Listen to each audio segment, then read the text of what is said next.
Le Petit Prince, Antoine de Saint-Exupéry, 1943. Chapitre 1er. Lorsque j'avais 6 ans, j'ai vu une fois une magnifique image dans un livre sur la forêt vierge qui s'appelait Histoire vécue. Ça représentait un serpent boa qui avalait un fauve. Voilà une copie du dessin. On disait dans le livre, les serpents boa avalent leur proie tout entière sans la mâcher. Ensuite, ils ne peuvent plus bouger et ils dorment pendant 6 mois de leur digestion. J'ai alors beaucoup réfléchi sur les aventures de la jungle et, à mon tour, j'ai réussi, avec un crayon de couleur, à tracer mon premier dessin. Mon dessin numéro 1. Il était comme ça. J'ai montré mon chef-d'œuvre aux grandes personnes et je leur ai demandé si mon dessin leur faisait peur. Elles m'ont répondu « Pourquoi un chapeau ferait-il peur ?» Mon dessin ne représentait pas un chapeau. Il représentait un serpent boa qui digérait un éléphant. J'ai alors dessiné l'intérieur du serpent boa afin que les grandes personnes puissent comprendre. Elles ont toujours besoin d'explications. Mon dessin numéro 2 était comme ça. Les grandes personnes m'ont conseillé de laisser de côté le dessin de serpent boa ouvert ou fermé et de m'intéresser plutôt à la géographie, à l'histoire, au calcul et à la grammaire. C'est ainsi que j'ai abandonné, à l'âge de 6 ans, une magnifique carrière de peintre. J'avais été découragée par l'insuccès de mon dessin numéro 1 et de mon dessin numéro 2. Les grandes personnes ne comprennent jamais rien toutes seules, et c'est fatigant pour les enfants de toujours et toujours leur donner des explications. J'ai donc dû choisir un autre métier et j'ai appris à piloter des avions. J'ai volé un peu partout dans le monde, et la géographie, c'est exact, m'a beaucoup servi. Je savais reconnaître du premier coup d'œil la Chine de l'Arizona. C'est très utile si l'on est égaré pendant la nuit. J'ai ainsi eu au cours de ma vie des tas de contacts avec des tas de gens sérieux. J'ai beaucoup vécu chez les grandes personnes, je les ai vus de très près. Ça n'a pas trop amélioré mon opinion. Quand j'en rencontrais une qui me paraissait un peu lucide, je faisais l'expérience sur elle de mon dessin numéro 1 que j'ai toujours conservé. Je voulais savoir si elle était vraiment compréhensive. Mais toujours elle me répondait « c'est un chapeau ». Alors je ne lui parlais ni de serpent boa, ni de forêt vierge, ni d'étoiles. Je me mettais à sa portée. Je lui parlais de bridge, de golf, de politique et de cravate. Et les grandes personnes étaient bien contentes de connaître un homme aussi raisonnable. Chapitre 2. J'ai ainsi vécu seule, sans personne avec qui parler véritablement, jusqu'à une panne dans le désert du Sahara il y a 6 ans. Quelque chose s'était cassé dans mon moteur, et comme je n'avais avec moi ni mécanicien ni passager, je me préparais à essayer de réussir tout seul une réparation difficile. C'était pour moi une question de vie ou de mort. J'avais à peine de l'eau à boire pour 8 jours. Le premier soir, je me suis donc endormie sur le sable à 1000 miles de toute terre habitée. J'étais bien plus isolée qu'un naufragé sur un radeau au milieu de l'océan. Alors vous imaginez ma surprise au lever du jour quand une drôle de petite voix m'a réveillée. Elle disait « S'il vous plaît, dessine-moi un mouton. »« Hein ? Dessine-moi un mouton. » J'ai sauté sur mes pieds comme si j'avais été frappée par la foudre. J'ai bien frotté mes yeux, j'ai bien regardé, et j'ai vu un petit bonhomme tout à fait extraordinaire qui me considérait gravement. Voilà le meilleur portrait que plus tard j'ai réussi à faire de lui. Mais mon dessin, bien sûr, est beaucoup moins ravissant que le modèle. Ce n'est pas ma faute. J'avais été découragée dans ma carrière de peintre par les grandes personnes à l'âge de 6 ans, et je n'avais rien appris à dessiner, sauf les boas fermés et les boas ouverts. Je regardais donc cette apparition avec des yeux tout ronds d'étonnement. N'oubliez pas que je me trouvais à 1000 miles de toute région habitée. Or, mon petit bonhomme ne me semblait ni égaré, ni mort de fatigue, ni mort de faim, ni mort de soif. ni mort de peur. Il n'avait en rien l'apparence d'un enfant perdu au milieu du désert à 1000 miles de toute région habitée. Quand je réussis enfin à parler, je lui dis « Mais qu'est-ce que tu fais là ?» Et il me répéta alors, tout doucement, comme une chose très sérieuse « S'il vous plaît, dessine-moi un mouton. » Quand le mystère est trop impressionnant, on n'ose pas désobéir. Aussi absurde que cela me sembla à 1000 miles de tous les endroits habités et en danger de mort, je sortis de ma poche une feuille de papier et un stylographe. Mais je me rappelais alors que j'avais surtout étudié la géographie, l'histoire, le calcul et la grammaire, et je dis au petit bonhomme, avec un peu de mauvaise humeur, que je ne savais pas dessiner. Il me répondit « Cela ne fait rien. Dessine-moi un mouton. » Comme je n'avais jamais dessiné un mouton, je refis pour lui l'un des 2 seuls dessins dont j'étais capable, celui du boa fermé. Et je fus stupéfait d'entendre le petit bonhomme me répondre « Non, non, je ne veux pas d'un éléphant dans un boa. Un boa, c'est très dangereux, et un éléphant, c'est très encombrant. Chez moi, c'est tout petit, j'ai besoin d'un mouton. Dessine-moi un mouton. » Alors j'ai dessiné. Il regarda attentivement, puis « Non, celui-là est déjà très malade. Fais-en un autre. » Je dessinais. Mon ami sourit gentiment avec indulgence. « Tu vois bien, ce n'est pas un mouton, c'est un bélier, il a des cornes. » Je refis donc encore mon dessin, mais il fut refusé comme les précédents. « Celui-là est trop vieux. Je veux un mouton qui vive longtemps. » Alors, faute de patience, comme j'avais hâte de commencer le démontage de mon moteur, je griffonnais ce dessin-ci, et je lançais. Ça, c'est la caisse. Le mouton que tu veux est dedans. Mais je fus bien surpris de voir s'illuminer le visage de mon jeune juge. C'est tout à fait comme ça que je le voulais. Crois-tu qu'il faille beaucoup d'herbe à ce mouton ? Pourquoi ? Parce que chez moi, c'est tout petit. Ça suffira sûrement. Je t'ai donné un tout petit mouton. Il pencha sa tête vers le dessin. Pas si petit que ça. Tiens, il s'est endormi. Et c'est ainsi que je fis la connaissance du petit prince. Chapitre 3. Il me fallut longtemps pour comprendre d'où il venait. Le petit prince, qui me posait beaucoup de questions, ne semblait jamais entendre les miennes. Ce sont des mots prononcés par hasard qui, peu à peu, m'ont tout révélé. Ainsi, quand il aperçut pour la première fois mon avion, je ne dessinerai pas mon avion, c'est un dessin beaucoup trop compliqué pour moi. Il me demanda « Qu'est-ce que c'est que cette chose-là » ? Ce n'est pas une chose, ça vole. C'est un avion. C'est mon avion. Et j'étais fière de lui apprendre que je volais. Alors il s'écria « Comment ?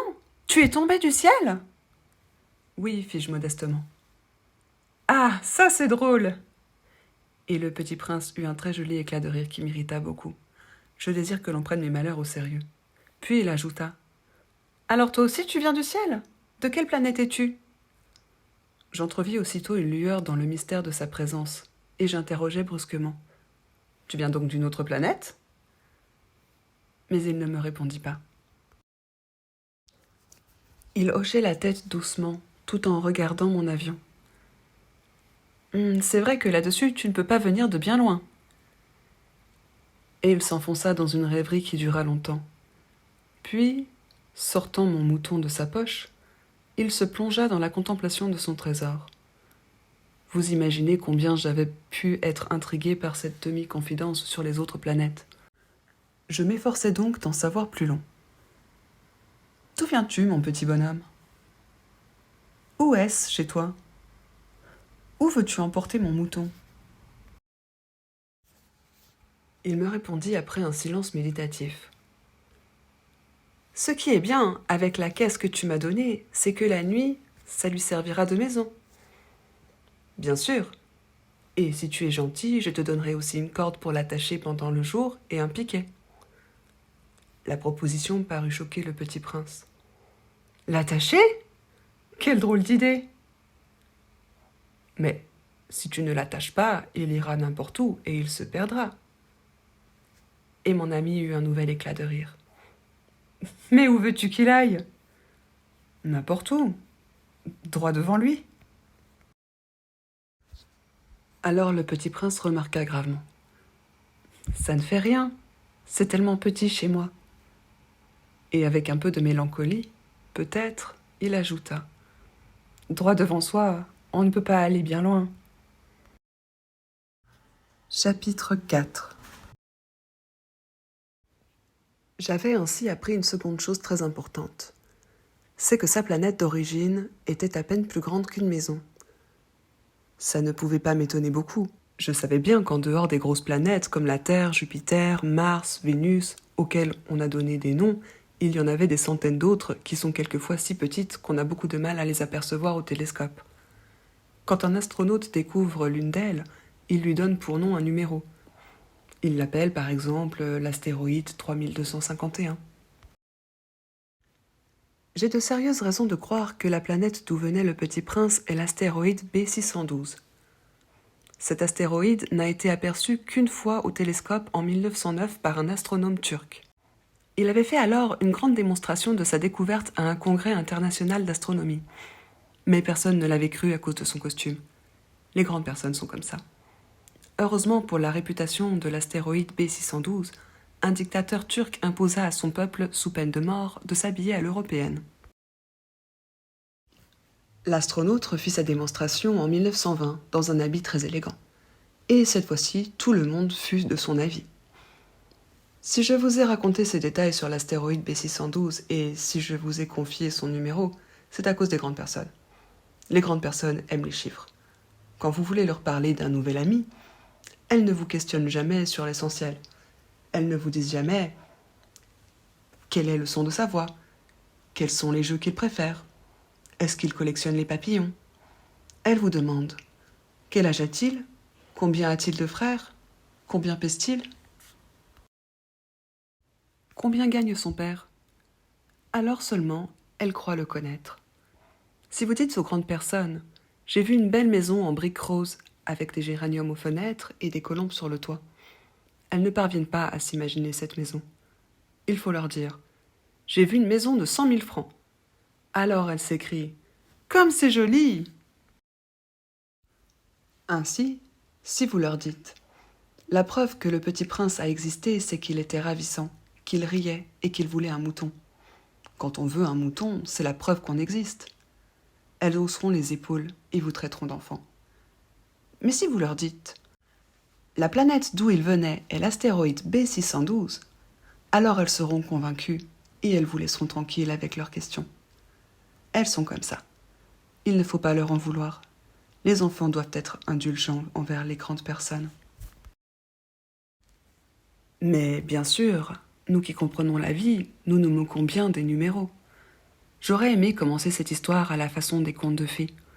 J'aurais aimé dire « Il était une fois un petit prince qui habitait une planète à peine plus grande que lui et qui avait besoin d'un ami. » Pour ceux qui comprennent la vie, ça aurait eu l'air beaucoup plus vrai.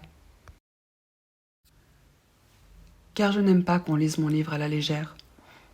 J'éprouve tant de chagrin à raconter ces souvenirs. Il y a 6 ans déjà que mon ami s'en est allé avec son mouton. Si j'essaye ici de le décrire, c'est afin de ne pas l'oublier. C'est triste d'oublier un ami. Tout le monde n'a pas eu un ami. Et je puis devenir comme les grandes personnes qui ne s'intéressent plus qu'aux chiffres. C'est donc pour ça encore que j'ai acheté une boîte de couleurs et des crayons. Chapitre 5.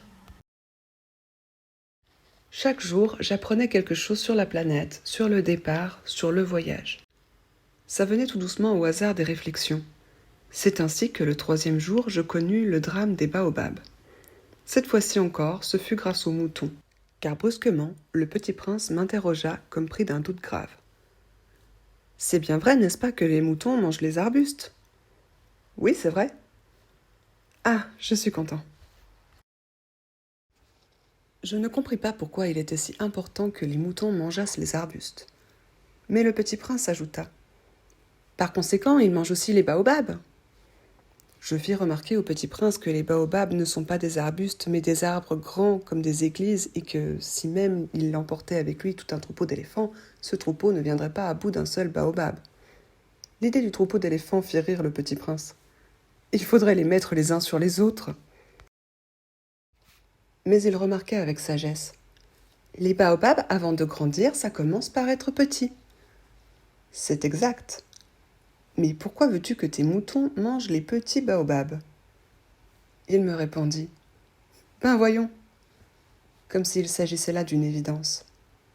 Et il me fallut un grand effort d'intelligence pour comprendre à moi seul ce problème. Et en effet, sur la planète du Petit Prince, il y avait, comme sur toutes les planètes, de bonnes herbes et de mauvaises herbes. Par conséquent, de bonnes graines, de bonnes herbes, et de mauvaises graines, de mauvaises herbes. Mais les graines sont invisibles. Elles dorment dans le secret de la terre jusqu'à ce qu'il prenne fantaisie à l'une d'elles de se réveiller. Alors elles s'étirent et poussent d'abord timidement vers le soleil une ravissante petite brindille inoffensive. S'il s'agit d'une brindille de radis ou de rosier, on peut la laisser pousser comme elle veut. Mais s'il s'agit d'une mauvaise herbe, il faut arracher la plante aussitôt, dès qu'on a su la reconnaître. Or, il y avait des graines terribles sur la planète du Petit Prince. C'étaient les graines de baobab. Le sol de la planète en était infesté. Or, un baobab, si l'on s'y prend trop tard, on ne peut jamais plus s'en débarrasser. Il encombre toute la planète. Il la perfore de ses racines. Et si la planète est trop petite, et si les baobabs sont trop nombreux, ils la font éclater. C'est une question de discipline, me disait plus tard le petit prince. Quand on a terminé sa toilette du matin, il faut faire soigneusement la toilette de la planète. Il faut s'astreindre régulièrement à arracher les baobabs dès qu'on les distingue d'avec les rosiers auxquels ils ressemblent beaucoup quand ils sont très jeunes. C'est un travail très ennuyeux mais très facile. Et un jour, il me conseilla de m'appliquer à réussir un beau dessin pour bien faire rentrer ça dans la tête des enfants de chez moi. S'ils voyagent un jour, me disait-il, ça pourrait leur servir. Il est quelquefois sans inconvénient de remettre à plus tard son travail. Mais s'il s'agit des baobabs, c'est toujours une catastrophe. J'ai connu une planète habitée par un paresseux. Il avait négligé 3 arbustes. Et sur les indications du petit prince, j'ai dessiné cette planète-là. Je n'aime guère prendre le ton d'un moraliste. Mais le danger des baobabs est si peu connu, et les risques courus par celui qui s'égarerait dans un astéroïde sont si considérables, que pour une fois, je fais exception à ma réserve. Je dis: Enfants, faites attention aux baobabs. C'est pour avertir mes amis d'un danger qu'ils frôlaient depuis longtemps comme moi-même, sans le connaître, que j'ai tant travaillé ce dessin-là. La leçon que je donnais en valait la peine. Vous vous demanderez peut-être pourquoi n'y a-t-il pas dans ce livre d'autres dessins aussi grandioses que le dessin des baobabs? La réponse est bien simple. J'ai essayé, mais je n'ai pas pu réussir. Quand j'ai dessiné les baobabs, j'ai été animé par le sentiment de l'urgence. Chapitre 6. Ah, petit prince, j'ai compris peu à peu ainsi ta petite vie mélancolique. Tu n'avais eu longtemps pour distraction que la douceur des couchers de soleil. J'ai appris ce détail nouveau le 4e jour au matin quand tu m'as dit: J'aime bien les couchers de soleil. Allons voir un coucher de soleil. Mais il faut attendre. Attendre quoi? Attendre que le soleil se couche. Tu as eu l'air très surpris d'abord, et puis tu as ri de toi-même. Et tu m'as dit: Je me crois toujours chez moi. En effet, quand il est midi aux États-Unis, le soleil, tout le monde le sait, se couche sur la France. Il suffirait de pouvoir aller en France en 1 minute pour assister au coucher de soleil. Malheureusement, la France est bien trop éloignée. Mais sur ta si petite planète, il te suffisait de tirer ta chaise de quelques pas, et tu regardais le crépuscule chaque fois que tu le désirais. Un jour, j'ai vu le soleil se coucher 43 fois. Et un peu plus tard, tu ajoutais: Tu sais, quand on est tellement triste, on aime les couchers de soleil. Le jour des 43 fois, tu étais donc tellement triste? Mais le petit prince ne répondit pas. Chapitre 7. Le 5e jour, toujours grâce au mouton, ce secret de la vie du petit prince me fut révélé. Il me demanda avec brusquerie, sans préambule, comme le fruit d'un problème longtemps médité en silence.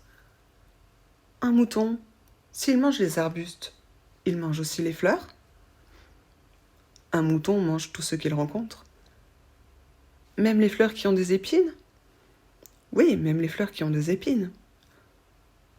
Alors les épines, à quoi servent-elles? Je ne le savais pas. J'étais alors très occupée à essayer de dévisser un boulon trop serré de mon moteur. J'étais très soucieux car ma panne commençait de me paraître comme très grave, et l'eau à boire qui s'épuisait me faisait craindre le pire. Les épines, à quoi servent-elles? Le petit prince ne renonçait jamais à une question une fois qu'il l'avait posée. J'étais irritée par mon boulon et je répondis n'importe quoi. Les épines, ça ne sert à rien. C'est de la pure méchanceté de la part des fleurs. Oh?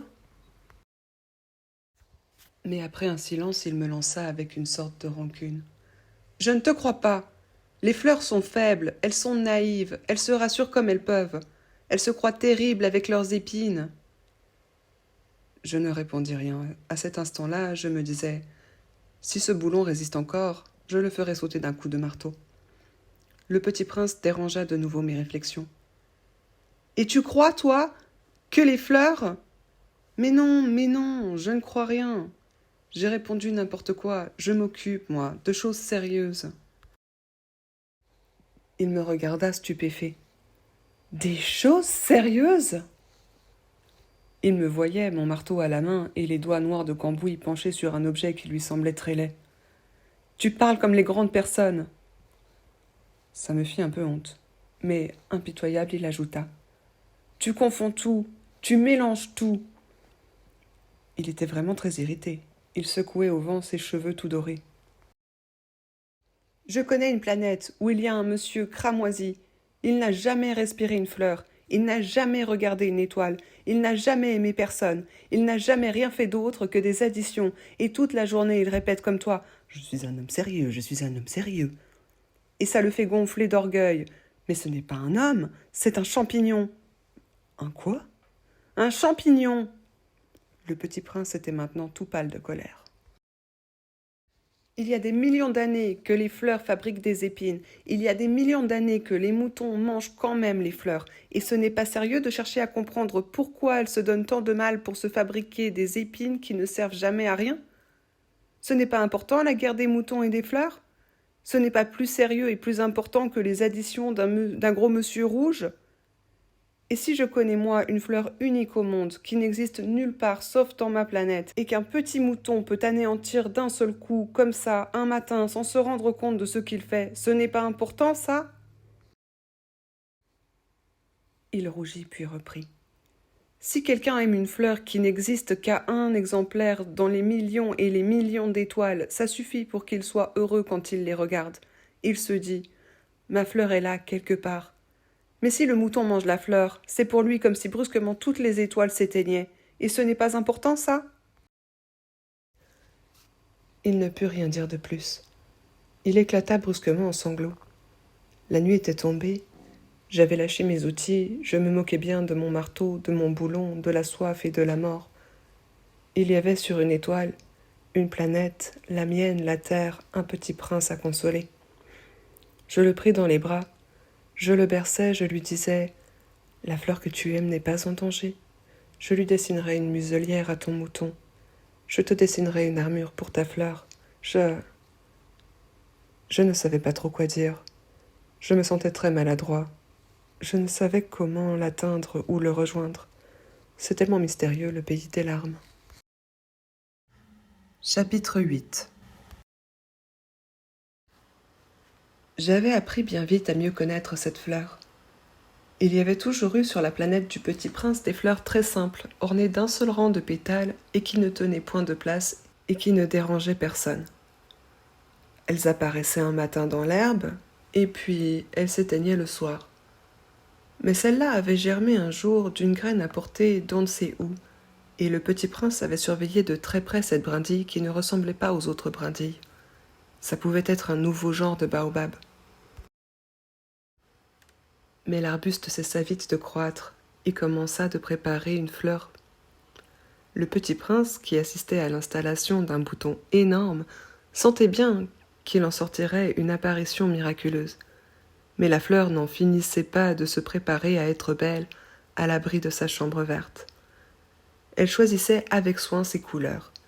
Elle s'habillait lentement, elle ajustait un à un ses pétales. Elle ne voulait pas sortir toute fripée comme un coquelicot.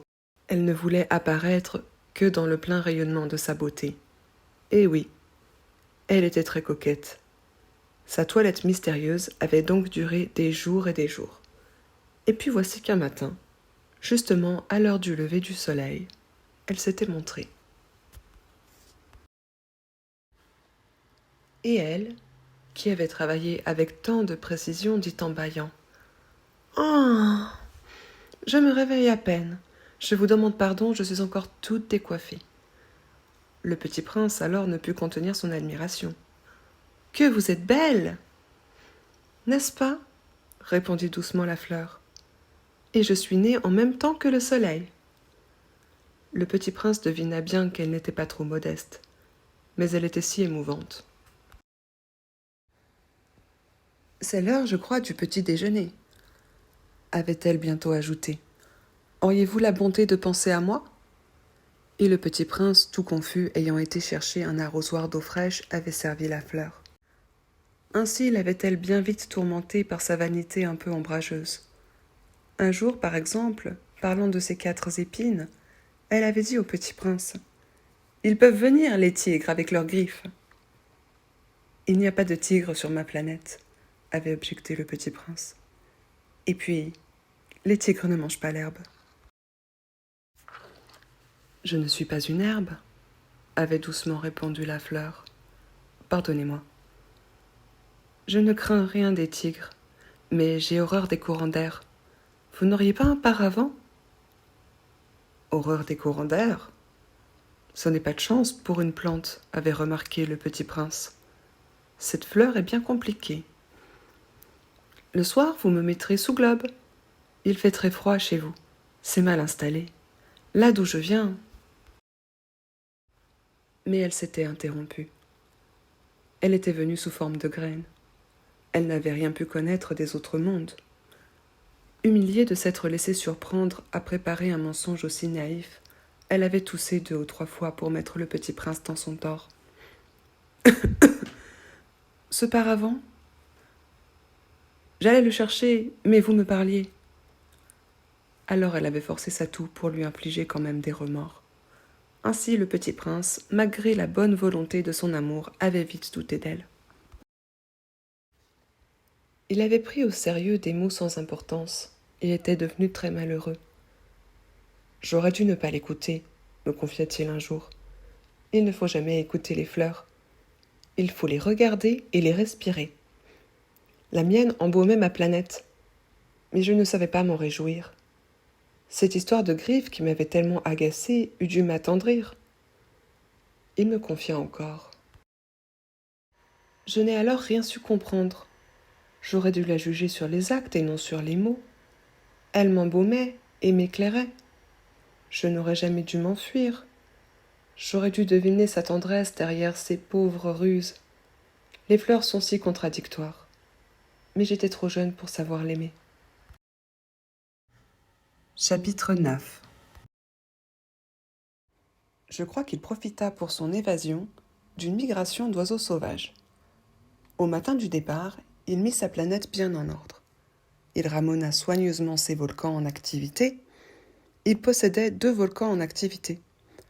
Et c'était bien commode pour faire chauffer le petit déjeuner le matin. Il possédait aussi un volcan éteint. Mais, comme il disait, on ne sait jamais. Il ramena donc également le volcan éteint. S'ils sont bien ramonés, les volcans brûlent doucement et régulièrement sans éruption. Les éruptions volcaniques sont comme des feux de cheminée. Évidemment, sur notre Terre, nous sommes beaucoup trop petits pour ramoner nos volcans. C'est pourquoi ils nous causent des tas d'ennuis. Le petit prince arracha aussi avec un peu de mélancolie les dernières pousses de baobab. Il croyait ne jamais devoir revenir. Mais tous ses travaux familiers lui parurent ce matin-là extrêmement doux. Et quand il arrosa une dernière fois la fleur et se prépara à la mettre à l'abri sous son globe, il se découvrit l'envie de pleurer. « Adieu, dit-il à la fleur. Mais elle ne lui répondit pas. « Adieu, répéta-t-il. La fleur toussa, mais ce n'était pas à cause de son rhume. « J'ai été sotte, lui dit-elle enfin. Je te demande pardon. Tâche d'être heureux. » Il fut surpris par l'absence de reproche. Il restait là, tout déconcerté, le globe en l'air. Il ne comprenait pas cette douceur calme. « Mais oui, je t'aime, lui dit la fleur. Tu n'en as rien su par ma faute. Cela n'a aucune importance. Mais tu as été aussi sot que moi. Tâche d'être heureux. Laisse ce globe tranquille. Je n'en veux plus. Mais le vent. Je ne suis pas si enrhumée que ça. L'air frais de la nuit me fera du bien. Je suis une fleur. Mais les bêtes. Il faut bien que je supporte 2 ou 3 chenilles si je veux connaître les papillons. Il paraît que c'est tellement beau. Sinon, qui me rendra visite? Tu seras loin, toi. Quant aux grosses bêtes, je ne crains rien. J'ai mes griffes. Et elle montrait naïvement ses 4 épines. Puis elle ajouta. Ne traîne pas comme ça, c'est agaçant. Tu as décidé de partir, va-t'en. Car elle ne voulait pas qu'il la vît pleurer. C'était une fleur tellement orgueilleuse. Chapitre 10. Il se trouvait dans la région des astéroïdes 325, 326, 327, 328, 329 et 330.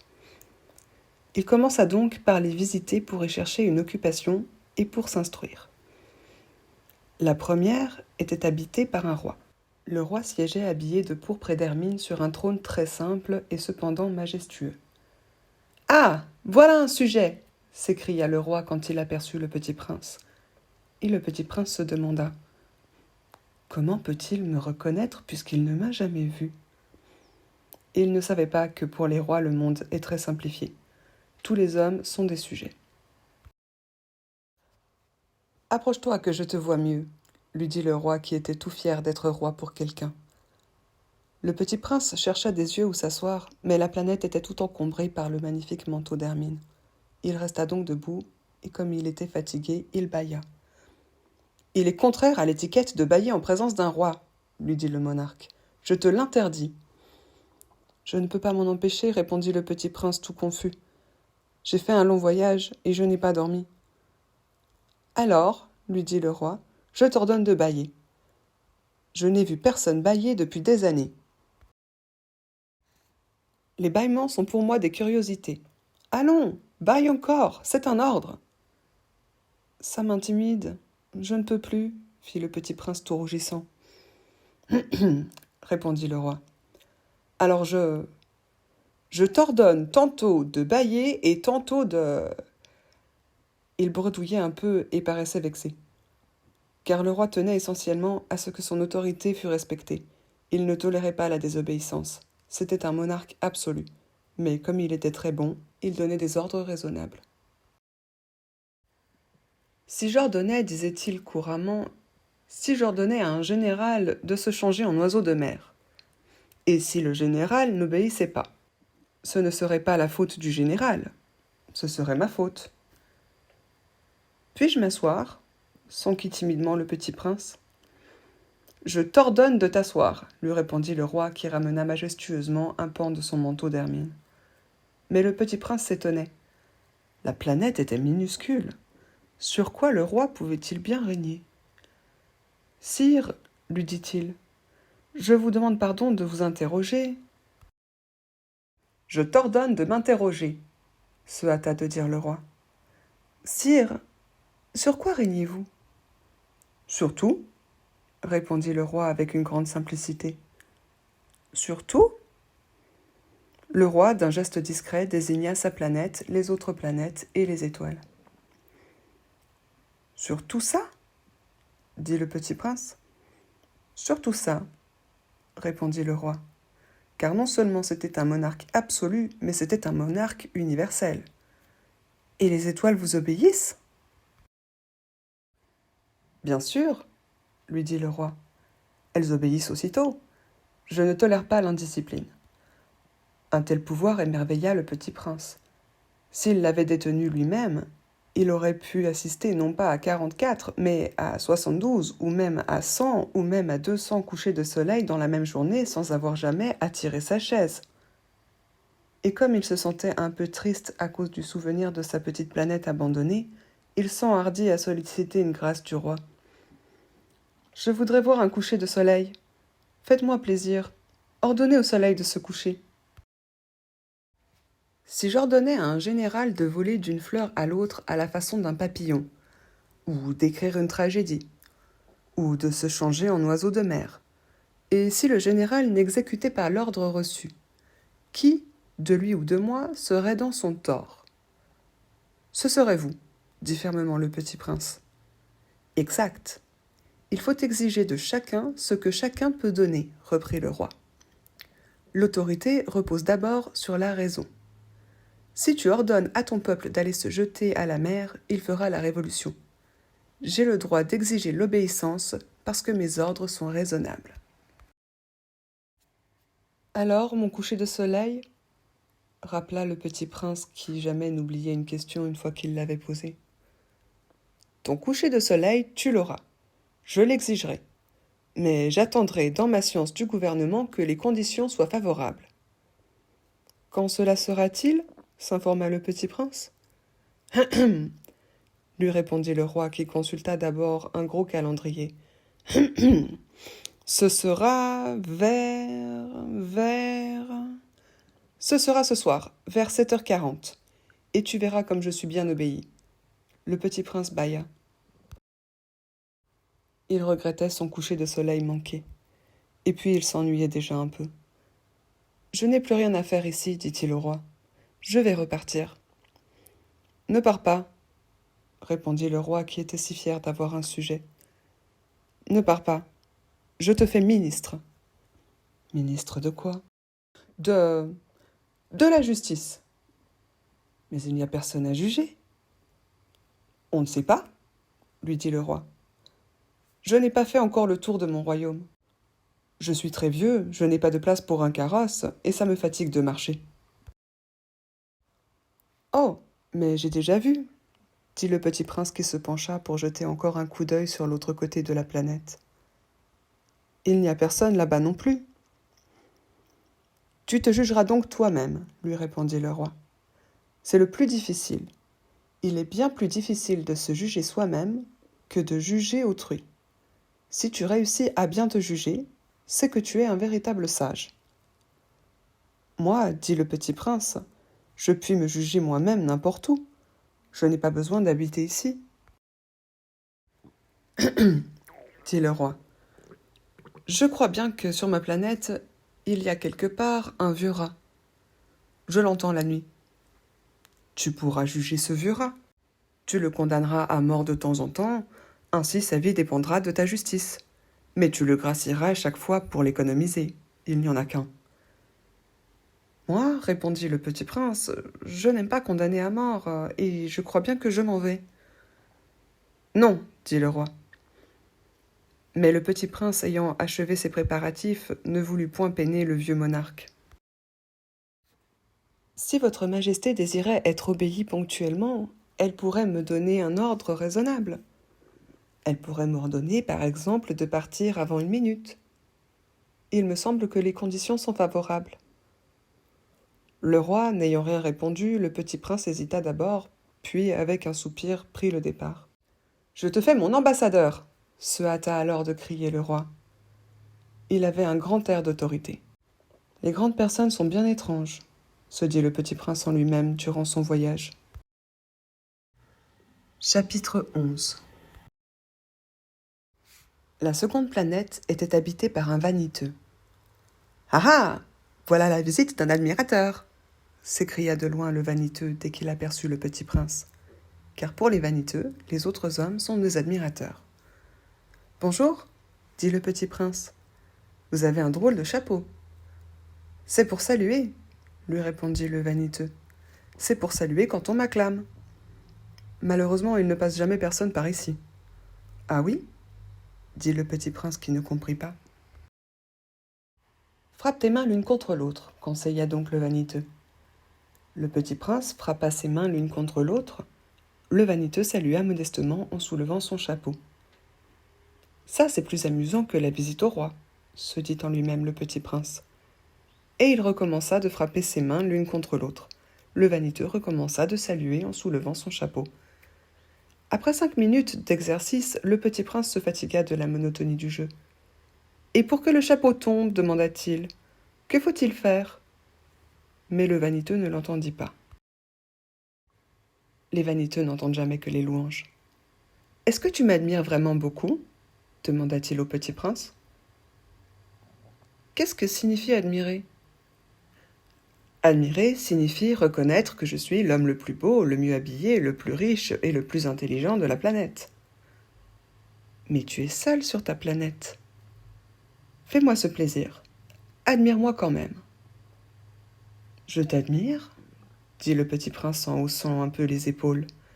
Mais en quoi cela peut-il bien t'intéresser? Et le petit prince s'en fut.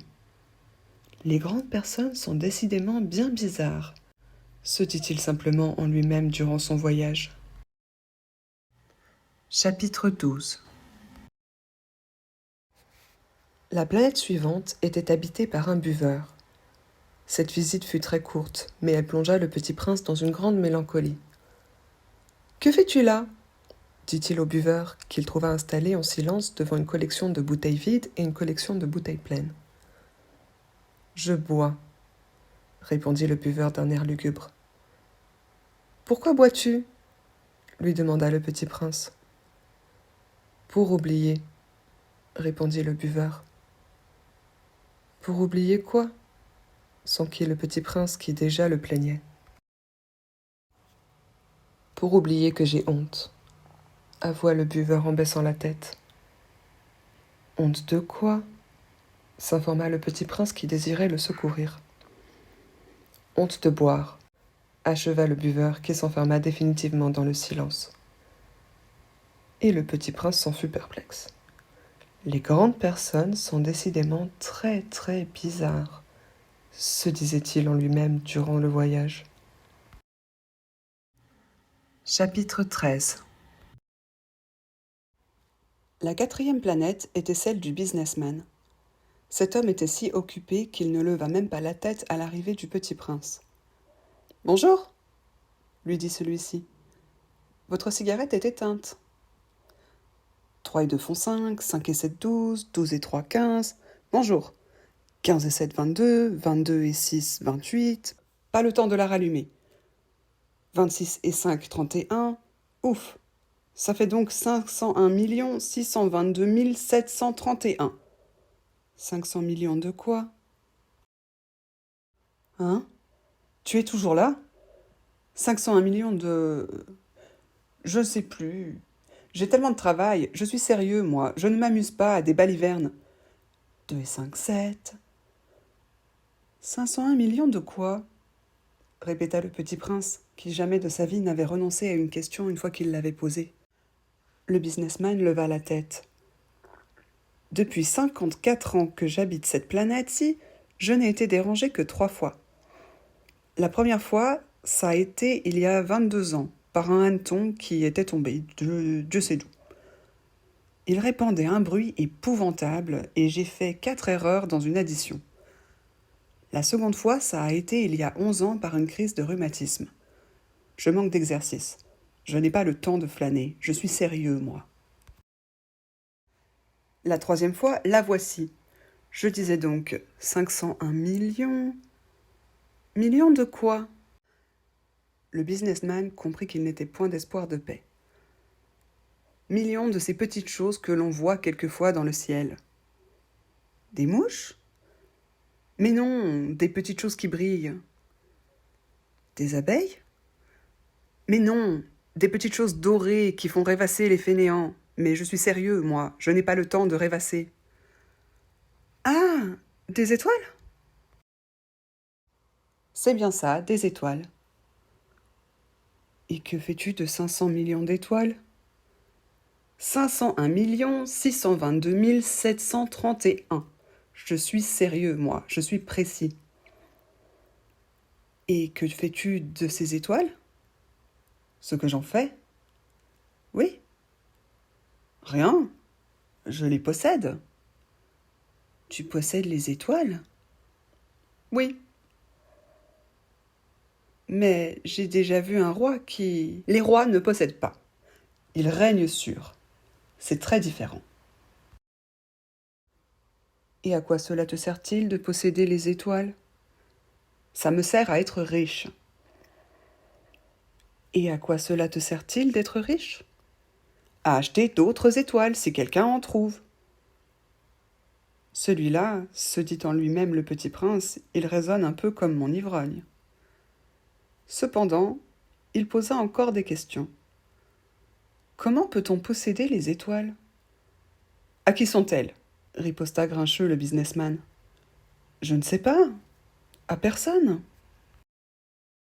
Alors elles sont à moi, car j'y ai pensé le premier. Ça suffit? Bien sûr. Quand tu trouves un diamant qui n'est à personne, il est à toi. Quand tu trouves une île qui n'est à personne, elle est à toi. Quand tu as une idée le premier, tu la fais breveter. Elle est à toi. Et moi, je possède les étoiles, puisque jamais personne avant moi n'a songé à les posséder. Ça c'est vrai, dit le petit prince. Et qu'en fais-tu? Je les gère, je les compte et je les recompte, dit le businessman. C'est difficile, mais je suis un homme sérieux. Le petit prince n'était pas satisfait encore. Moi, si je possède un foulard, je puis le mettre autour de mon cou et l'emporter. Moi, si je possède une fleur, je puis cueillir ma fleur et l'emporter. Mais tu ne peux pas cueillir les étoiles. Non, mais je puis les placer en banque. Qu'est-ce que ça veut dire? Ça veut dire que j'écris sur un petit papier le nombre de mes étoiles et puis j'enferme à clé ce papier-là dans un tiroir. Et c'est tout? Ça suffit. C'est amusant, pensa le petit prince. C'est assez poétique. Mais ce n'est pas très sérieux. Le petit prince avait sur les choses sérieuses des idées très différentes des idées des grandes personnes. Moi, dit-il encore, je possède une fleur que j'arrose tous les jours. Je possède 3 volcans que je ramone toutes les semaines, car je ramone aussi celui qui est éteint. On ne sait jamais. C'est utile à mes volcans, et c'est utile à ma fleur que je les possède. Mais tu n'es pas utile aux étoiles. Le businessman ouvrit la bouche, mais ne trouva rien à répondre, et le petit prince s'en fut. Les grandes personnes sont décidément tout à fait extraordinaires, se disait-il simplement en lui-même durant le voyage. Chapitre 14. La 5e planète était très curieuse. C'était la plus petite de toutes. Il y avait là juste assez de place pour loger un réverbère et un allumeur de réverbère. Le petit prince ne parvenait pas à s'expliquer à quoi pouvait servir quelque part dans le ciel, sur une planète sans maison, ni population, un réverbère et un allumeur de réverbère.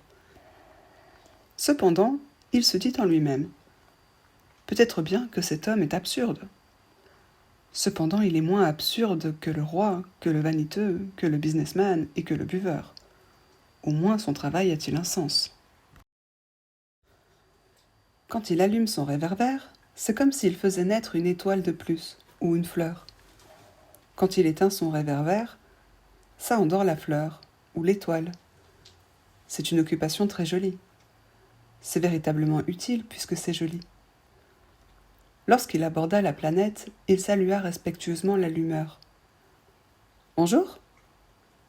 Pourquoi viens-tu d'éteindre ton réverbère ?»« C'est la consigne, » répondit l'allumeur. « Bonjour. Qu'est-ce que la consigne? C'est d'éteindre mon réverbère. Bonsoir. » Et il le ralluma. « Mais pourquoi viens-tu de le rallumer? » C'est la consigne, répondit l'allumeur. Je ne comprends pas, dit le petit prince. Il n'y a rien à comprendre, dit l'allumeur. La consigne, c'est la consigne. Bonjour. Et il éteint son réverbère. Puis il s'épongea le front avec un mouchoir à carreaux rouges. Je fais là un métier terrible. C'était raisonnable autrefois.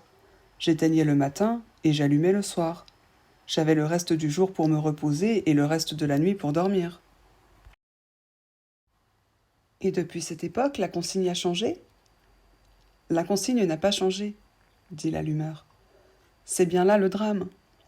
La planète, d'année en année, a tourné de plus en plus vite, et la consigne n'a pas changé. Alors, dit le petit prince, alors maintenant qu'elle fait un tour par minute, je n'ai plus une seconde de repos. J'allume et j'éteins une fois par minute. Ça, c'est drôle. Les jours chez toi durent une minute ? Ce n'est pas drôle du tout, dit l'allumeur. Ça fait déjà 1 mois que nous parlons ensemble. 1 mois ? Oui, 30 minutes, 30 jours. Bonsoir. Et il alluma son réverbère. Le petit prince le regarda et il aima cette allumeur qui était tellement fidèle à la consigne. Il se souvint des couchers de soleil que lui-même allait autrefois chercher en tirant sa chaise. Il voulut aider son ami. « Tu sais, je connais un moyen de te reposer quand tu voudras. »« Je veux toujours, » dit l'allumeur, « car on peut être à la fois fidèle et paresseux. » Le petit prince poursuivit. « Ta planète est tellement petite que tu en fais le tour en 3 enjambées. Tu n'as qu'à marcher assez longtemps pour rester toujours au soleil. Quand tu voudras te reposer, tu marcheras, et le jour durera aussi longtemps que tu voudras. »« Ça ne m'avance pas à grand-chose, » dit l'allumeur. « Ce que j'aime dans la vie, c'est dormir. »« Ce n'est pas de chance, » dit le petit prince.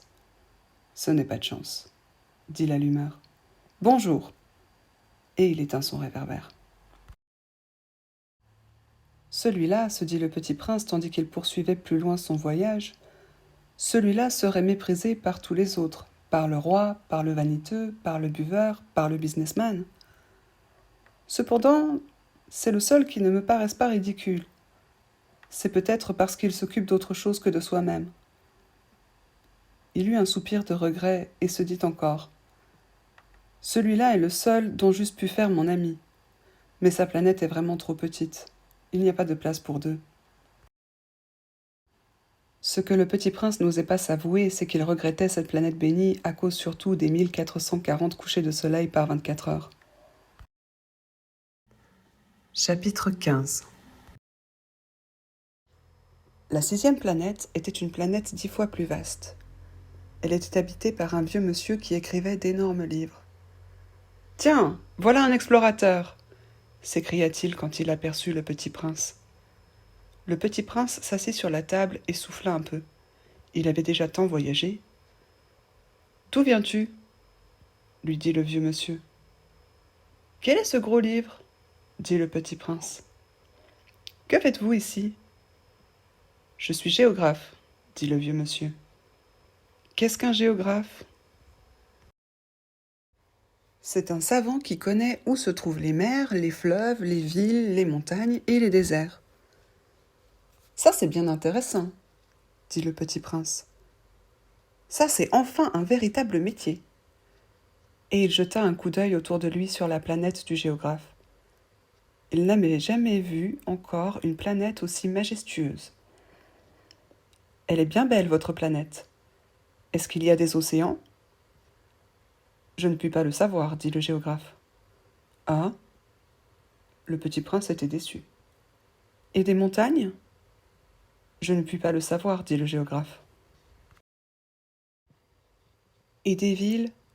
Et des fleuves ? Et des déserts ?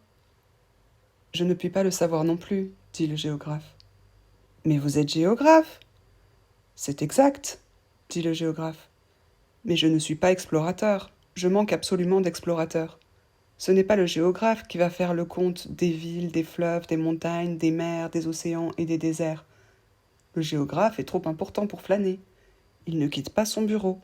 Mais il reçoit les explorateurs. Il les interroge et il prend en note leurs souvenirs. Et si les souvenirs de l'un d'entre eux lui paraissent intéressants, le géographe fait faire une enquête sur la moralité de l'explorateur. Pourquoi ça? Parce qu'un explorateur qui mentirait entraînerait des catastrophes dans les livres de géographie. Et aussi un explorateur qui boirait trop. Pourquoi ça? Fit le petit prince. Parce que les ivrognes voient double. Alors le géographe noterait 2 montagnes là où il n'y en a qu'une seule. Je connais quelqu'un, dit le petit prince, qui serait mauvais explorateur. C'est possible. Donc, quand la moralité de l'explorateur paraît bonne, on fait une enquête sur sa découverte. On va voir? Non, c'est trop compliqué. Mais on exige de l'explorateur qu'il fournisse des preuves. S'il s'agit par exemple de la découverte d'une grosse montagne, on exige qu'il en rapporte de grosses pierres. Le géographe soudain s'émut. Mais toi, tu viens de loin. Tu es explorateur. Tu vas me décrire ta planète. Et le géographe, ayant ouvert son registre, tailla son crayon. On note d'abord au crayon les récits des explorateurs. On attend pour noter à l'encre que l'explorateur ait fourni des preuves. Alors, interrogea le géographe. Oh, chez moi, dit le petit prince. Ce n'est pas très intéressant. C'est tout petit. J'ai 3 volcans, 2 volcans en activité et un volcan éteint. Mais on ne sait jamais.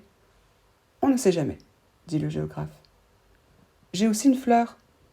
Nous ne notons pas les fleurs, dit le géographe. Pourquoi ça? C'est le plus joli. Parce que les fleurs sont éphémères. Qu'est-ce que signifie éphémère? Les géographies, dit le géographe, sont les livres les plus précieux de tous les livres. Elles ne se démodent jamais. Il est très rare qu'une montagne change de place. Il est très rare qu'un océan se vide de son eau.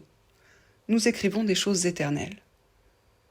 Mais les volcans éteints peuvent se réveiller, interrompit le petit prince. Qu'est-ce que signifie éphémère? Que les volcans soient éteints ou soient éveillés, ça revient au même pour nous autres, dit le géographe. Ce qui compte pour nous, c'est la montagne. Elle ne change pas. Mais qu'est-ce que signifie éphémère? Répéta le petit prince qui, de sa vie, n'avait renoncé à une question une fois qu'il l'avait posée. Cela signifie qu'il est menacé de disparition prochaine. Ma fleur est menacée de disparition prochaine? Bien sûr. Ma fleur est éphémère, se dit le petit prince, et elle n'a que 4 épines pour se défendre contre le monde. Et je l'ai laissée toute seule chez moi. Ce fut là son premier mouvement de regret. Mais il reprit courage. Que me conseillez-vous d'aller visiter? Demanda-t-il. La planète Terre, lui répondit le géographe. Elle a une bonne réputation. Et le petit prince s'en fut songeant à sa fleur. Chapitre 16. La 7e planète fut donc la Terre. La Terre n'est pas une planète quelconque. On y compte 111 rois, 7000 géographes, 900 000 businessmen, 7 millions et demi d'ivrognes, 311 millions de vaniteux, c'est-à-dire environ 2 milliards de grandes personnes. Pour vous donner une idée des dimensions de la Terre, je vous dirais qu'avant l'invention de l'électricité, on y devait entretenir sur l'ensemble des 6 continents une véritable armée de 462 511 allumeurs de réverbères. Vu d'un peu loin, ça faisait un effet splendide. Les mouvements de cette armée étaient réglés comme ceux d'un ballet d'opéra. D'abord venait le tour des allumeurs de réverbères de Nouvelle-Zélande et d'Australie. Puis, ceux-ci, ayant allumé leurs lampions, s'en allaient dormir. Alors entraient à leur tour dans la danse les allumeurs de réverbères de Chine et de Sibérie. Puis, eux aussi s'escamotaient dans les coulisses. Alors venait le tour des allumeurs de réverbères de Russie et des Indes. Puis ceux d'Afrique et d'Europe. Puis ceux d'Amérique du Sud, puis ceux d'Amérique du Nord. Et jamais ils ne se trompaient dans leur ordre d'entrée en scène. C'était grandiose. Seul l'allumeur de l'unique réverbère du pôle Nord et son confrère de l'unique réverbère du pôle Sud menaient des vies d'oisiveté et de nonchalance. Ils travaillaient 2 fois par an. Chapitre 17. Quand on veut faire de l'esprit, il arrive que l'on mente un peu. Je n'ai pas été très honnête en vous parlant des allumeurs de réverbères. Je risque de donner une fausse idée de notre planète à ceux qui ne la connaissent pas. Les hommes occupent très peu de place sur la Terre. Si les 2 milliards d'habitants qui peuplent la Terre se tenaient debout, un peu serrés comme pour un meeting, ils logeraient aisément sur une place publique de 20 miles de long sur 20 miles de large. On pourrait entasser l'humanité sur le moindre petit îlot du Pacifique. Les grandes personnes, bien sûr, ne vous croiront pas. Elles s'imaginent tenir beaucoup de place. Elles se voient importantes comme des baobabs. Vous leur conseillerez donc de faire le calcul. Elles adorent les chiffres. Ça leur plaira. Mais ne perdez pas votre temps à ce pensum. C'est inutile. Vous avez confiance en moi. Le petit prince, une fois arrivé sur Terre, fut donc bien surpris de ne voir personne. Il avait déjà peur de s'être trompé de planète quand un anneau de couleur de lune remua dans le sable. « Bonne nuit » fit le petit prince à tout hasard. « Bonne nuit » fit le serpent. « Sur quelle planète suis-je tombé » demanda le petit prince. « Sur la Terre, en Afrique » répondit le serpent. « Ah, il n'y a donc personne sur la Terre ?»« Ici c'est le désert. Il n'y a personne dans les déserts. La terre est grande, dit le serpent. Le petit prince s'assit sur une pierre et leva les yeux vers le ciel. Je me demande, dit-il, si les étoiles sont éclairées afin que chacun puisse un jour retrouver la sienne. Regarde ma planète. Elle est juste au-dessus de nous. Mais comme elle est loin. Elle est belle, dit le serpent. Que viens-tu faire ici ? J'ai des difficultés avec une fleur, dit le petit prince. Ah, fit le serpent. Et ils se turent. Où sont les hommes ? Reprit enfin le petit prince. On est un peu seul dans le désert. On est seul aussi chez les hommes, dit le serpent. Le petit prince le regarda longtemps. Tu es une drôle de bête, lui dit-il enfin. Mince comme un doigt. Mais je suis plus puissant que le doigt d'un roi, dit le serpent. Le petit prince eut un sourire. Tu n'es pas bien puissant. Tu n'as même pas de pattes. Tu ne peux même pas voyager. Je puis t'emporter plus loin qu'un navire, dit le serpent. Il s'enroula autour de la cheville du petit prince comme un bracelet d'or. Celui que je touche, je le rends à la terre dont il est sorti, dit-il encore. Mais tu es pur, et tu viens d'une étoile. Le petit prince ne répondit rien. Tu me fais pitié, toi, si faible, sur cette terre de granit. Je puis t'aider un jour si tu regrettes trop ta planète. Je puis... Oh, j'ai très bien compris, fit le petit prince. Mais pourquoi parles-tu toujours par énigmes ? Je les résous toutes, dit le serpent.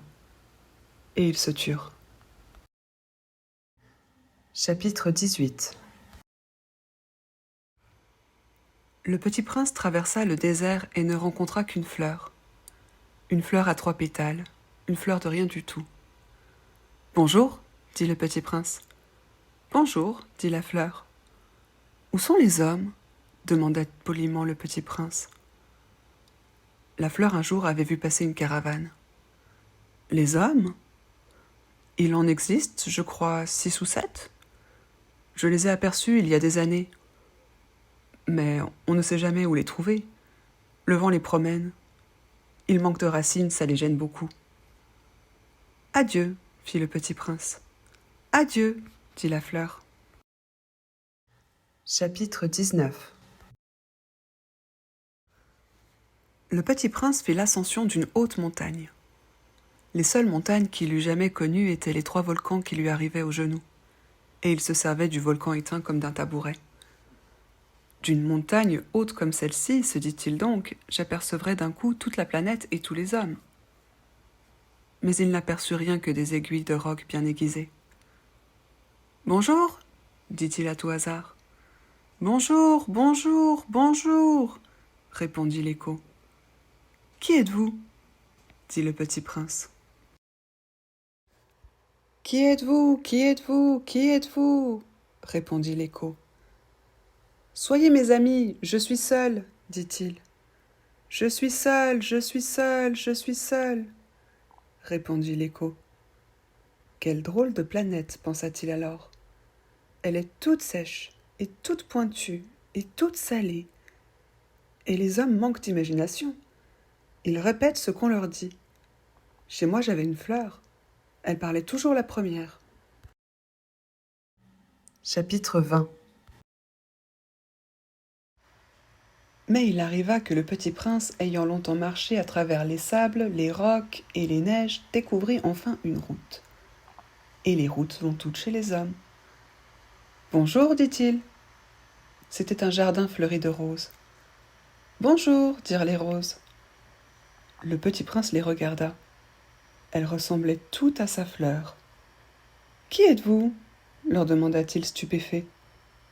Nous sommes les roses, dirent les roses. Ah, fit le petit prince. Et il se sentit très malheureux. Sa fleur lui avait raconté qu'elle était seule de son espèce dans l'univers. Et voici qu'il en était 5000 toutes semblables dans un seul jardin. Elle serait bien vexée, se dit-il, si elle voyait ça. Elle tousserait énormément et ferait semblant de mourir pour échapper au ridicule. Et je serais bien obligé de faire semblant de la soigner, car sinon, pour m'humilier moi aussi, elle se laisserait vraiment mourir. Puis il se dit encore. Je me croyais riche d'une fleur unique, et je ne possède qu'une rose ordinaire. Ça et mes 3 volcans qui m'arrivent aux genoux et dont l'un peut-être est éteint pour toujours, ça ne fait pas de moi un bien grand prince. Et couché dans l'herbe, il pleura. Chapitre 21. C'est alors qu'apparut le renard. Bonjour, dit le renard. Bonjour, répondit poliment le petit prince qui se retourna mais ne vit rien. Je suis là, dit la voix, sous le pommier. Qui es-tu dit le petit prince. Tu es bien joli. Je suis un renard, dit le renard. Viens jouer avec moi, lui proposa le petit prince. Je suis tellement triste. Je ne puis pas jouer avec toi, dit le renard. Je ne suis pas apprivoisé. Ah, pardon, fit le petit prince. Mais après réflexion, il ajouta. Qu'est-ce que signifie apprivoiser ? Tu n'es pas d'ici, dit le renard. Que cherches-tu ? Je cherche les hommes, dit le petit prince. Qu'est-ce que signifie apprivoiser ? Les hommes, dit le renard. Ils ont des fusils et ils chassent, c'est bien gênant. Ils élèvent aussi des poules, c'est leur seul intérêt. Tu cherches des poules ? Non, dit le petit prince, je cherche des amis. Qu'est-ce que signifie apprivoiser ? C'est une chose trop oubliée, dit le renard. Cela signifie créer des liens. Créer des liens ? Bien sûr, dit le renard. Tu n'es encore pour moi qu'un petit garçon tout semblable à 100 000 petits garçons. Et je n'ai pas besoin de toi. Et tu n'as pas besoin de moi non plus. Je ne suis pour toi qu'un renard semblable à 100 000 renards. Mais si tu m'apprivoises, nous aurons besoin l'un de l'autre. Tu seras pour moi unique au monde. Je serai pour toi unique au monde. Je commence à comprendre, dit le petit prince. Il y a une fleur. Je crois qu'elle m'a apprivoisé. C'est possible, dit le renard. On voit sur terre toutes sortes de choses. Oh, ce n'est pas sur la terre, dit le petit prince. Le renard parut très intrigué. Sur une autre planète ? Oui. Il y a des chasseurs sur cette planète-là ? Non. Ça, c'est intéressant. Et des poules ? Non. Rien n'est parfait, soupira le renard. Mais le renard revint à son idée. Ma vie est monotone. Je chasse les poules, les hommes me chassent. Toutes les poules se ressemblent, et tous les hommes se ressemblent. Je m'ennuie donc un peu. Mais si tu m'apprivoises, ma vie sera comme ensoleillée. Je connaîtrai un bruit de pas qui sera différent de tous les autres. Les autres pas me font rentrer sous terre. Le tien m'appellera hors du terrier, comme une musique. Et puis regarde, tu vois là-bas les champs de blé ? Je ne mange pas de pain. Le blé pour moi est inutile. Les champs de blé ne me rappellent rien. Et ça, c'est triste. Mais tu as des cheveux couleur d'or. Alors ce sera merveilleux quand tu m'auras apprivoisé. Le blé qui est doré me fera souvenir de toi. Et j'aimerai le bruit du vent dans le blé. Le renard se tut et regarda longtemps le petit prince. S'il te plaît, apprivoise-moi, dit-il. Je veux bien, répondit le petit prince, mais je n'ai pas beaucoup de temps. J'ai des amis à découvrir et beaucoup de choses à connaître. On ne connaît que les choses que l'on apprivoise, dit le renard. Les hommes n'ont plus le temps de rien connaître. Ils achètent des choses toutes faites chez les marchands. Mais comme il n'existe point de marchands d'amis, les hommes n'ont plus d'amis. Si tu veux un ami, apprivoise-moi. Que faut-il faire? Dit le petit prince. Il faut être très patient, répondit le renard. Tu t'assoiras d'abord un peu loin de moi, comme ça, dans l'herbe. Je te regarderai du coin de l'œil, et tu ne diras rien. Le langage est source de malentendus. Mais chaque jour, tu pourras t'asseoir un peu plus près. Le lendemain, revint le petit prince. Il eût mieux valu revenir à la même heure, dit le renard. Si tu viens par exemple à 4 heures de l'après-midi, dès 3 heures je commencerai d'être heureux. Plus l'heure avancera, plus je me sentirai heureux. À 4 heures déjà je m'agiterai et m'inquiéterai. Je découvrirai le prix du bonheur. Mais si tu viens n'importe quand, je ne saurai jamais à quelle heure m'habiller le cœur. Il faut des rites. Qu'est-ce qu'un rite? Dit le petit prince. C'est aussi quelque chose de trop oublié, dit le renard. C'est ce qui fait qu'un jour est différent des autres jours, une heure différente des autres heures. Il y a un rite par exemple chez mes chasseurs. Ils dansent le jeudi avec les filles du village. Alors le jeudi est jour merveilleux. Je vais me promener jusqu'à la vigne. Si les chasseurs dansaient n'importe quand, les jours se ressembleraient tous, et je n'aurais point de vacances. Ainsi le petit prince apprivoisa le renard. Et quand l'heure du départ fut proche, « Ah, dit le renard, je pleurerai. »« C'est ta faute, dit le petit prince. Je ne te souhaitais point de mal, mais tu as voulu que je t'apprivoise. »« Bien sûr, dit le renard. »« Mais tu vas pleurer, dit le petit prince. »« Bien sûr, dit le renard. »« Alors tu n'y gagnes rien. »« J'y gagne, dit le renard, à cause de la couleur du blé. » Puis il ajouta. « Va revoir les roses. Tu comprendras que la tienne est unique au monde. Tu reviendras me dire adieu, et je te ferai cadeau d'un secret. » Le petit prince s'en fut revoir les roses. « Vous n'êtes pas du tout semblable à ma rose. Vous n'êtes rien encore, leur dit-il. Personne ne vous a apprivoisé, et vous n'avez apprivoisé personne. Vous êtes comme était mon renard. Ce n'était qu'un renard semblable à 100 000 autres. Mais j'en ai fait mon ami, et il est maintenant unique au monde. » Et les roses étaient bien gênées. « Vous êtes belle, mais vous êtes vide, leur dit-il encore. On ne peut pas mourir pour vous. Bien sûr, ma rose à moi, un passant ordinaire croirait qu'elle vous ressemble. Mais à elle seule, elle est plus importante que vous toutes, puisque c'est elle que j'ai arrosée, puisque c'est elle que j'ai mise sous globe, puisque c'est elle que j'ai abritée par le paravent, puisque c'est elle dont j'ai tué les chenilles, sauf 2 ou 3 pour les papillons, puisque c'est elle que j'ai écouté se plaindre, ou se vanter, ou même quelquefois se taire, puisque c'est ma rose. » Et il revint vers le renard. « Adieu, dit-il. « Adieu, dit le renard. Voici mon secret. Il est très simple. On ne voit bien qu'avec le cœur. L'essentiel est invisible pour les yeux. »« L'essentiel est invisible pour les yeux, » répéta le petit prince afin de se souvenir. « C'est le temps que tu as perdu pour ta rose. Qui fait ta rose si importante ? » « C'est le temps que j'ai perdu pour ma rose, » fit le petit prince afin de se souvenir. « Les hommes ont oublié cette vérité, dit le renard. Mais tu ne dois pas l'oublier. Tu deviens responsable pour toujours de ce que tu as apprivoisé. Tu es responsable de ta rose. »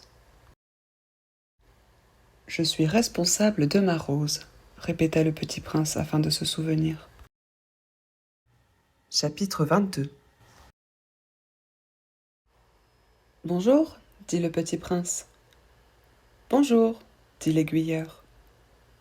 Que fais-tu ici? Dit le petit prince. Je trie les voyageurs par paquet de 1000, dit l'aiguilleur. J'expédie les trains qui les emportent tantôt vers la droite, tantôt vers la gauche. Et un rapide illuminé grondant comme le tonnerre fit trembler la cabine de l'aiguilleur. Ils sont bien pressés, dit le petit prince. Que cherche-t-il? L'homme de la locomotive l'ignore lui-même, dit l'aiguilleur, et gronda en sens inverse un second rapide illuminé. Ils reviennent déjà? Demanda le petit prince. Ce ne sont pas les mêmes, dit l'aiguilleur. C'est un échange. Ils n'étaient pas contents là où ils étaient? On n'est jamais content là où on est, dit l'aiguilleur.